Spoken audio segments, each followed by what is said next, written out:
Hola, soy la estudiante Daniela Jacqueline Obregón Cedeño de la maestría Derecho Penal, mención en Derecho Procesal Penal. El día de hoy voy a hablarles sobre los estándares procesales interamericanos y su impacto en el sistema procesal penal ecuatoriano a partir del análisis del caso Tibi versus Ecuador desde la perspectiva del bloque constitucionalidad.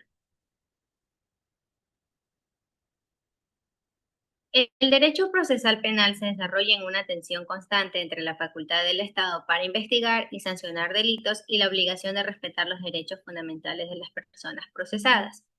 En un Estado constitucional de derechos, el proceso penal no puede concebirse únicamente como un mecanismo de castigo, sino como un límite del ejercicio del poder punitivo del Estado, garantizando así el debido proceso, la presunción de inocencia.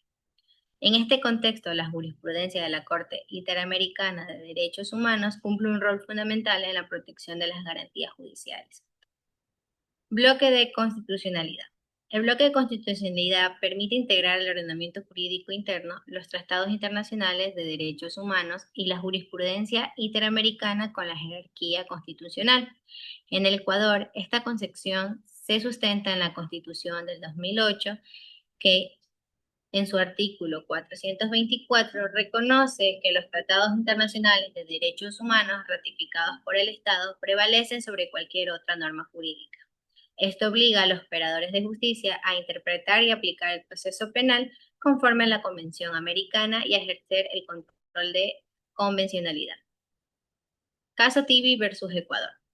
El caso Tibi versus Ecuador se origina con la detención del ciudadano francés Daniel Tibi en el año 1995.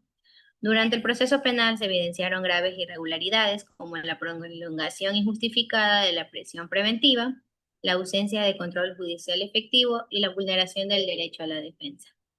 En su sentencia de 2004, la Corte Interamericana determinó que el Estado ecuatoriano vulneró derechos reconocidos en la Convención Americana como la libertad, las garantías judiciales y la integridad personal. La prisión preventiva y plazos razonables. La Corte Interamericana estableció que la prisión preventiva debe ser una medida cautelar excepcional y no una regla general, ya que su aplicación indiscriminada vulnera la presunción de inocencia.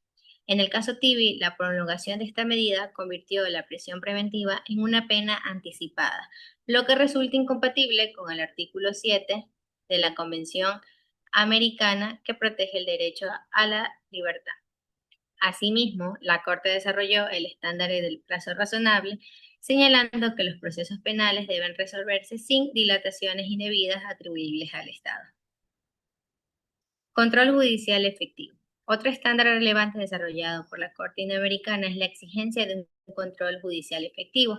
Este control implica que las decisiones que restringen derechos fundamentales deben estar debidamente motivados, ser razonables y proporcionales, concordancia con el artículo 8 de la Convención Americana, que reconoce el derecho a las garantías judiciales.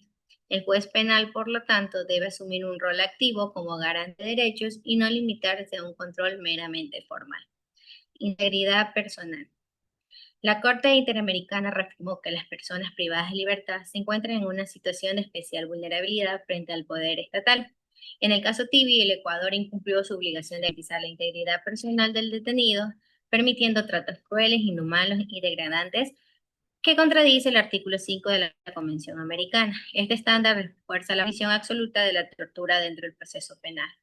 Impacto en el sistema ecuatoriano. La sentencia del caso Tibi versus Ecuador ha tenido un impacto significativo en la evolución del sistema procesal penal ecuatoriano, especialmente a partir de la Constitución del 2008 y la promulgación del Código Orgánico Integral Penal. La Corte Constitucional del Ecuador ha reconocido progresivamente la fuerza vinculante de la jurisprudencia interamericana como parte del bloque de constitucionalidad, aunque en la práctica persisten desafíos en su aplicación efectiva.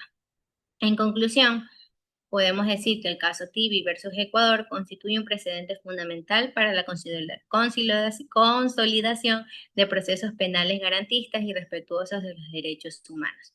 La jurisprudencia interamericana reafirma que la eficacia del sistema penal no puede lograrse a costa de la vulneración de derechos fundamentales, sino mediante el respeto al debido proceso, al control efectivo y a la aplicación real de los estándares internacionales. Muchas gracias.